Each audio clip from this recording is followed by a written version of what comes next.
Hello everybody, day 12 of shelter. How are you all doing? If I could give you an authentic check-in right now, I'm feeling pretty knackered. I'm really tired. For some reason, I feel like my wheels have just fallen off this afternoon. I feel like I could go and crawl up on my couch and grab a book and just be. And I think I'm going to do that pretty soon.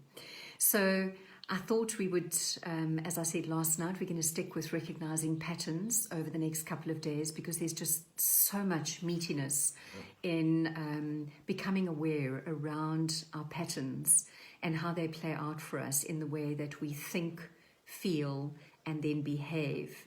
And of course, like we said, it's not a linear process, so it can start in any one of those areas and play havoc with us if we're not mindful of what's going on for us. So tonight we're looking specifically at your thought life, your mind chatter. 50,000 is the number. And guess what? That's the estimated number of thoughts you have per day. Absolutely. I know it's a crazy number, but our minds race endlessly, jumping from subject to subject, past to present, past to future. And they're sprinkled a lot of the time with negativity, with hope, with fears, with passion, and some of the time self-doubt. And for us to become aware of where our thoughts are and what our thoughts are directing and where they're taking to us emotionally is a really great pattern recognition moment for us. So our thoughts are happening so quickly that very often we don't have a chance to respond to them. Some of the time they get lost, forgotten, some get reacted to, and some get spoken about in a really helpful way. So either way, it's important for us to recognize our thoughts that stir up feelings, and ultimately our thoughts and our feelings that influence our behaviors. So I'm going to actually give you some sentences around various areas of awareness, and I would love for you to maybe grab a pen and paper when you've got some time and just answer what your thoughts might be, because they're going to give you so much intel about what's going on and what could be the areas that require shifting for you. If you find that you're continuously in a self-doubt mode, continuously going into judgment, all of those things are going to start giving you a real good indication as to where you're spending a lot of your time in your head. So I'm going to give you some thoughts to spur on, some thinking for you in this area, and I hope you'll do some work around it. And if you're feeling really brave about interacting, please write them down, WhatsApp me, send it to me on an inbox, and I shall respond in terms of asking you some questions around that, or maybe giving you some keys as to where I'm seeing some patterns if you're not seeing them jump off the page, which most of the time they do. So let's look at a little bit of cognitive awareness around your thoughts, your mind chatter. So when someone is cross with you, what are your thoughts? When colleagues argue with you, what do you think? When you do not succeed at something, what are your thoughts? When someone does not want to go out with you, what do you think? When you have to do something that you don't like, what are your thoughts?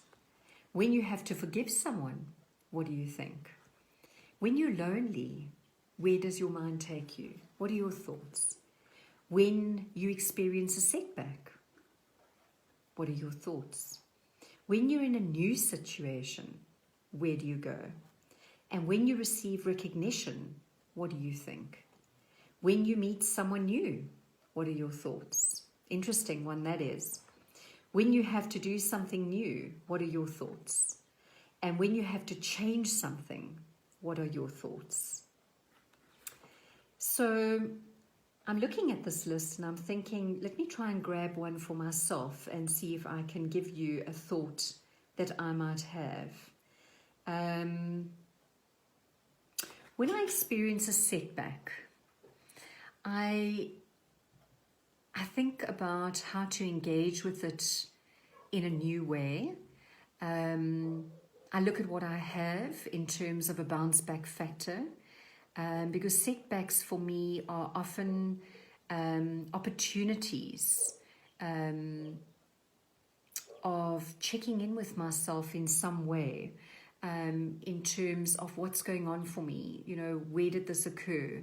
And possibly why this is happening for me. So I have more of an inquiry around it, but I certainly engage with a setback, and I immediately move towards a solution, and I engage with what I know I have within to push through that situation.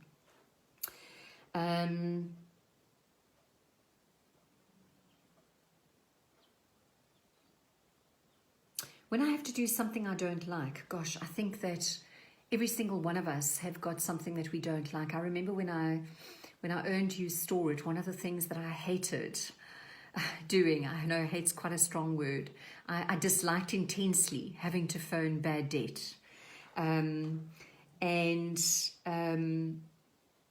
My thoughts were that it's part of the job. It's a critical part of the business, and something that I can engage with in terms of understanding what's going on for somebody else and holding them accountable to following through.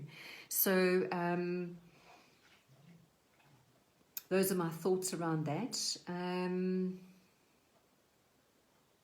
When someone is cross with me, I know many, many years ago, I used to think about what I had done to create that. I always used to take things very, very personally. I feel nowadays when someone is cross with me, I can look at the situation, think about what went down, and actually logically work my way through trying to understand what is going on for them. And if I can't get to that myself, actually asking them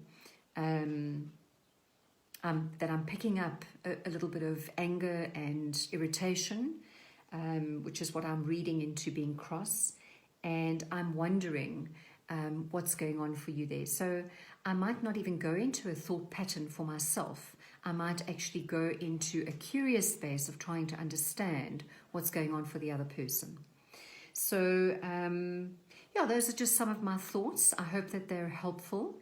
And please do engage with me if this is an area that you find that you spend a lot of time, perhaps overthinking, going into real rumination, and where that might even take you.